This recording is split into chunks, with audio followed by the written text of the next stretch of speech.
think, Marge. All I need is a title.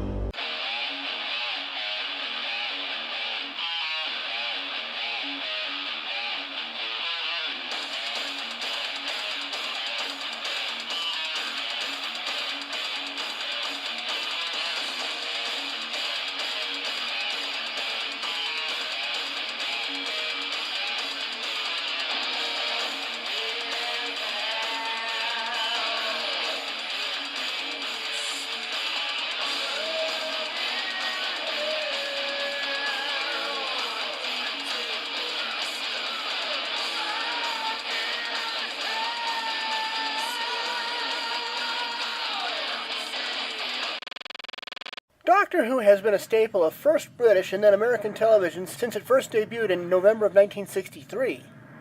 In my case, I started watching Doctor Who roughly 35 years ago, when I would visit my grandmother and she would have it playing on the television.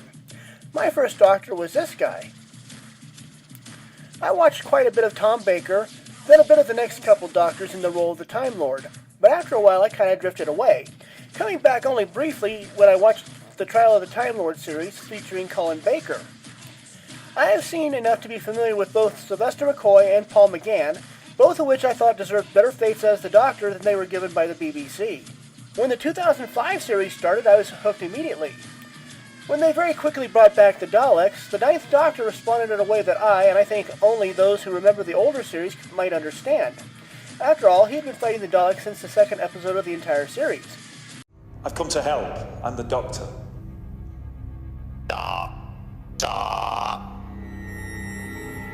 Impossible. The Doctor! Exterminate! Exterminate! Let me out! Exterminate! Sir, it's gonna kill him. It's talking. You are an enemy of the Daleks! You must be destroyed!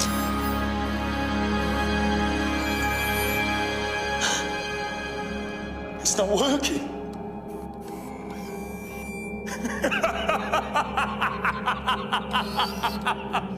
Fantastic! Oh, fantastic! Powerless! Look at you. The great space dustbin. How does it feel? Back! What for? What are you going to do to me?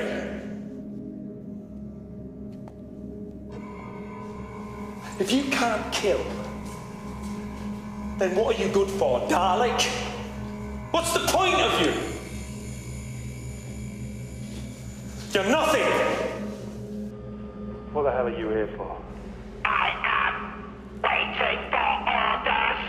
What does that mean? I am a soldier. I was bred to receive orders. Well, you're never going to get any. Not ever. I demand orders. They're never going to come. Your race is dead. You all burn, all of you. 10 million ships on fire. The entire Dalek race wiped out in 1 second. You lie. I watched it happen. I made it happen. You destroyed us.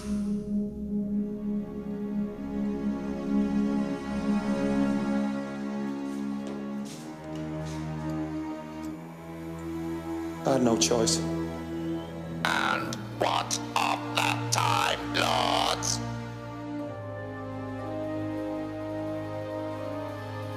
Dead. They burnt with you. The end of the last great time war. Everyone lost. And the coward survived. Oh, and I caught your little signal. Help me, poor little thing. But there's no one else coming because there's no one else left. I am alone in the universe. Yep. So are you.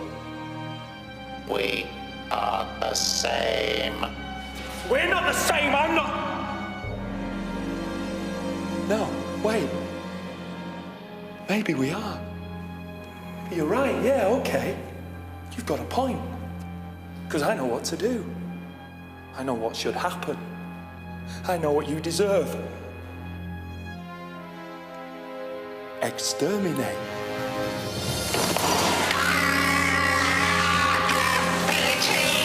Why should I? You never did. So I watched most of the new iterations of Doctor Who, and of course all the classic baddies started coming back, and the stories were generally good and enticing and drew you in to see what sort of new adventure the Time Lord and his companions were going to get into this week. I will admit that I stopped watching the series during the run of Peter Capaldi. The idea of the Time Lord jamming on a guitar just seemed too campy and just downright stupid. If they were going to do something this foolish to a character that I had loved since childhood, I didn't have to watch them do it. When the BBC announced that the 13th Doctor would be a woman, I was somewhere between lukewarm and interested. The precedent had already been set with the Master and Missy, so that didn't bother me. I was curious to see what would come out of this new direction, so I tuned in. In the first 2 episodes, The Woman Who Fell to Earth and Ghost Monument, I held up any judgments. These episodes were essentially a 2-parter dealing with the Doctor as she goes through regeneration psychosis, which, as old-time viewers can tell you, may be a rather traumatic experience. Ta-da! Yup.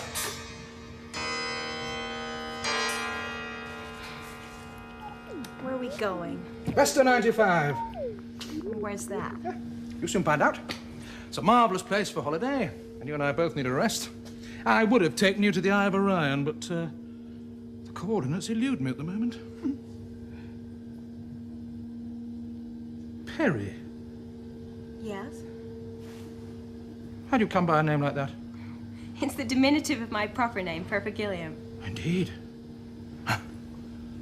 One morn, a Perry at the gate of Eden stood, disconsolate. Who wrote that? I haven't the faintest idea. Of course you don't. You don't even know what a Peary is, do you, Perry? No. I'll tell you. A Peary is a good and beautiful fairy in Persian mythology. The interesting thing is, before it became good, it was evil. And that's what you are. Thoroughly evil. Doctor, stop it! No, not even a fairy, an alien spy. Sent here to spy on me. Well, we all know the fate of alien spies.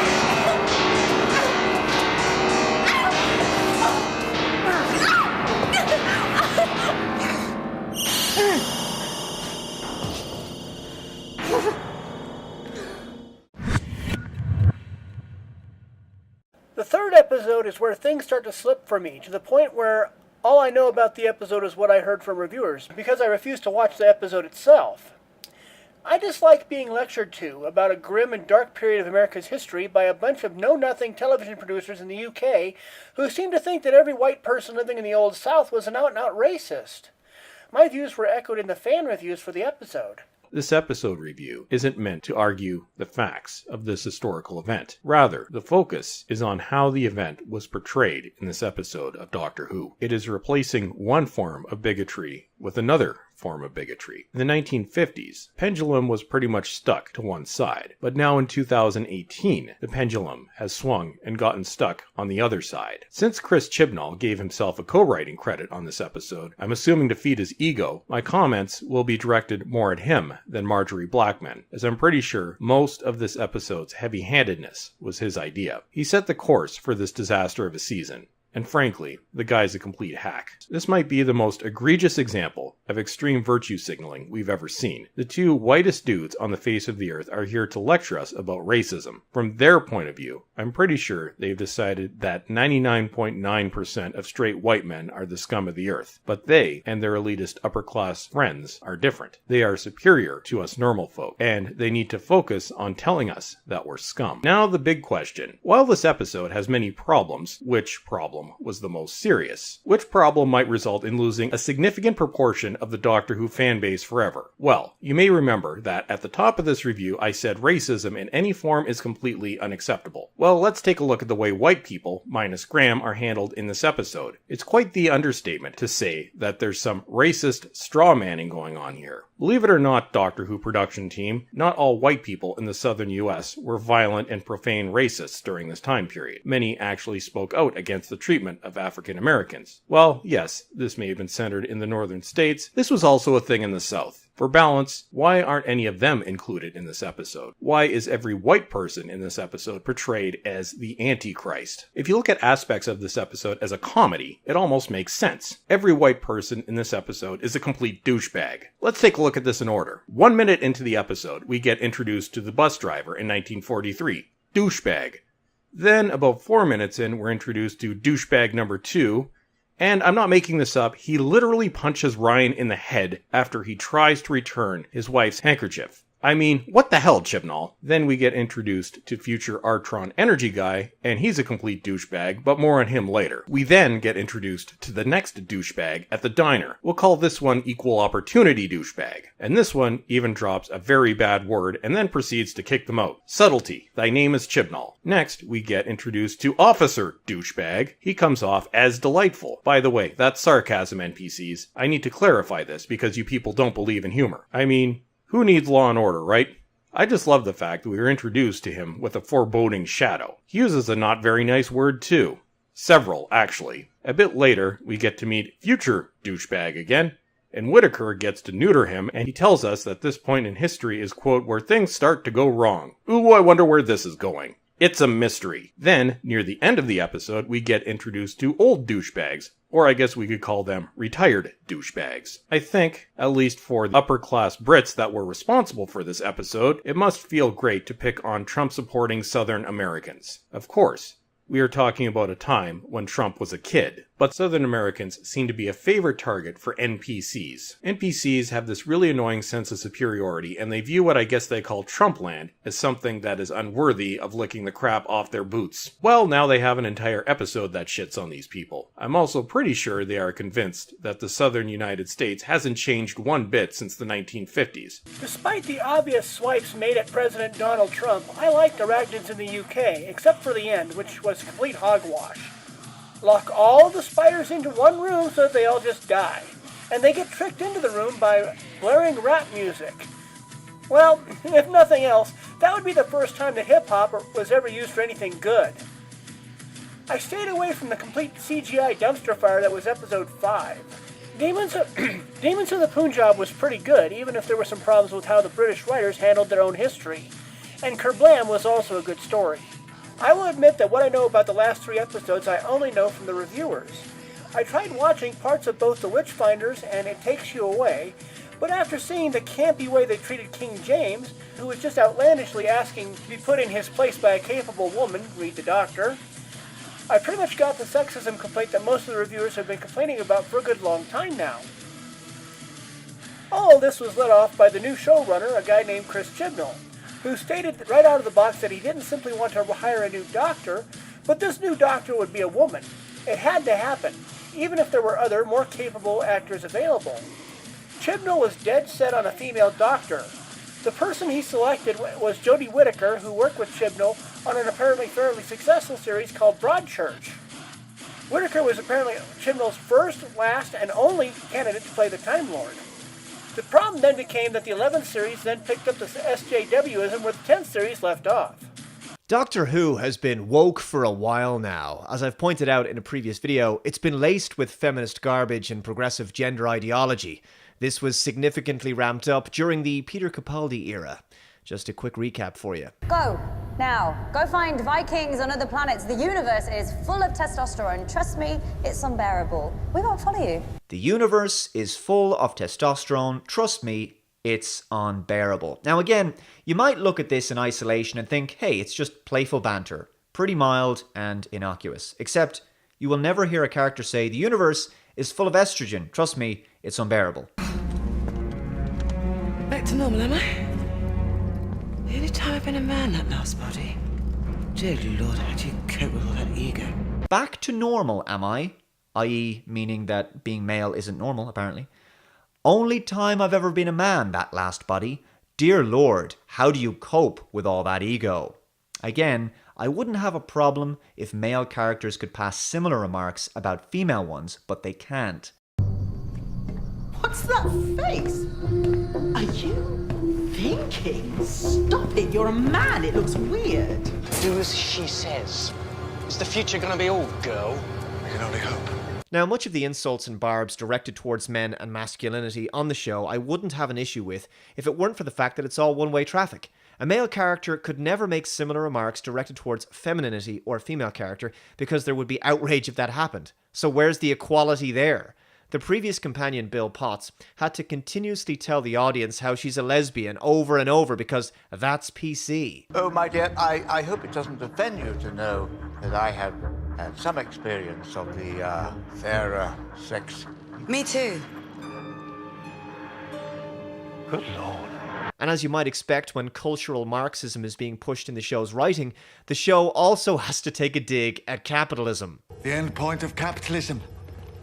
Bottom line, where human life has no value at all. In the Christmas special Twice Upon a Time, the First Doctor is brought back, and the writers try to make him out to be a sexist, misogynistic dinosaur over and over. Well, he clearly misses you.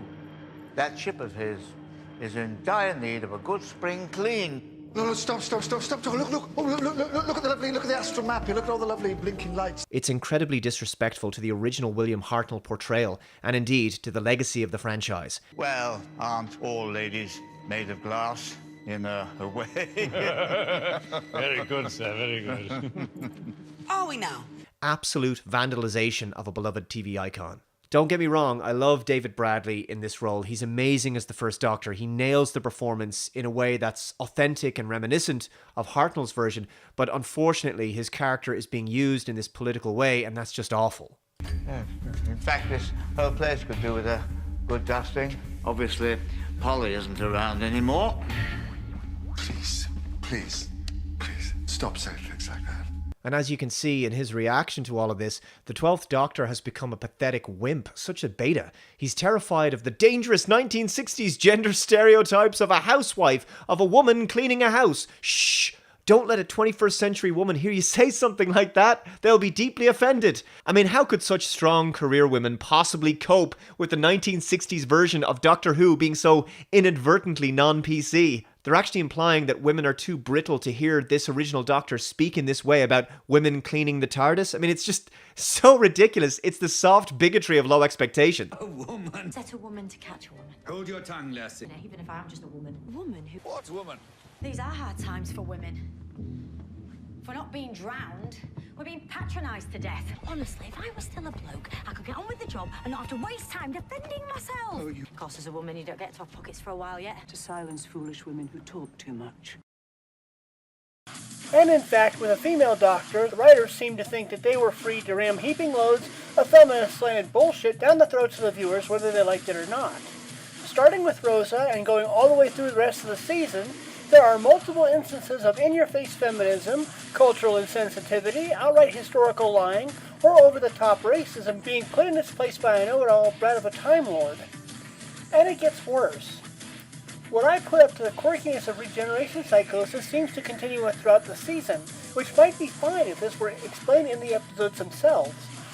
But it's not, and the reviewers are left to wonder in bafflement about the Time Lord, who pretty much generally settles down after 1 or 2 episodes, following a regeneration.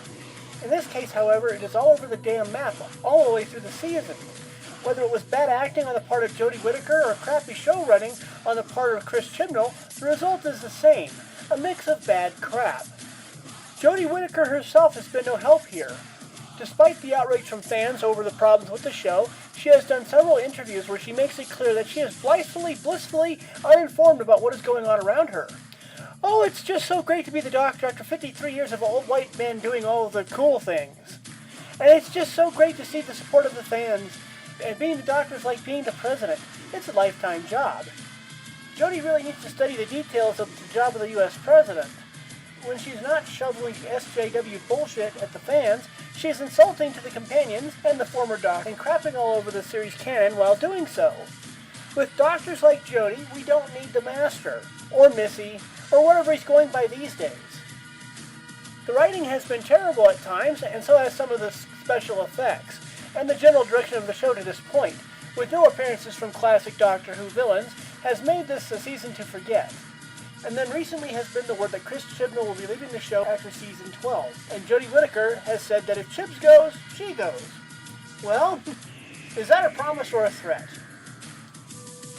Actually, I think Chris Chibnall leaving might be the best thing that could happen to Doctor Who, and it could not happen soon enough. Okay, fine, give the team of Chibs and Jodie one more season. But once they are out the door, some serious changes will need to be made to save the show. First, the BBC will need to hire a showrunner and doctor who emphasizes the values of the show before 2005. This is not to say that the 9th through 11th Doctors were not good, but our aim is to broom all the SJWism, and there was hardly any of that before the 2005 release of the 9th Doctor. Hell, we had Billy being an out-and-out lesbian companion to the point that Doctor Number 12 had to tell Doctor Number 1 not to be so damn sexist. And with Doctor Number 13, we have all manner of bigotry, sexism, and racism that is leveled against pretty much any culture or civilization that is not 21st century Earth, with our new feminist doctor being able to call out even more if the thought crosses her regenerated adult brain. Second, if the BBC and the showrunners want to do historical pieces, that can be a fine move. But do some damn research. There were factual historical problems with both Rosa and Demons of the Punjab, whereas The Fires of Pompeii from Series 4 and Vincent and the Doctor from Series 5 show what can happen if history is used even simply to accent the rest of the show. Third, bring the show itself back to its roots. Take the new villains and the old villains and give us some reason to care that they appear on our screen. Rather than when we see Candy Cane of the Daleks, we sit back and go, another Dalek episode. No, folks, we need to be like, wow, what are the Daleks up to this week? And the same should happen with each episode of the season. What is up with this villain this week? Otherwise known as, why should we care about this episode this week? The old villains have the appeal to the original fans, who know them from way back when. Newer villains are familiar to the newer fans and need time to grow and reach the older fans. But if given some TLC, that can happen, especially with villains like the Angels, the Silence, and even Tooth Boy from this season. I think that if the show changes direction, it can be saved, even though it might have to wait until after the 12th series. The head honchos at the BBC have to be taking a look at the real numbers. The drop from 10.9 million viewers in the UK for episode 1 to 6.65 million viewers for the episode at the end of the series, basically the series has dropped half of its viewers over the course of the season, meaning that all the BS being slung at us by Jodie in her interviews is either completely fake or she is completely clueless as to what is really happening as the show is being broadcast. The leaders at the BBC can't afford to be so blind, and I hope that they really want to keep the show going and will take the necessary steps to ensure that it does keep going. Long after the dumpster fire that is the 13th Doctor and Chris Chibnall. Shut up! Can't you just... Morons! I'm surrounded by morons!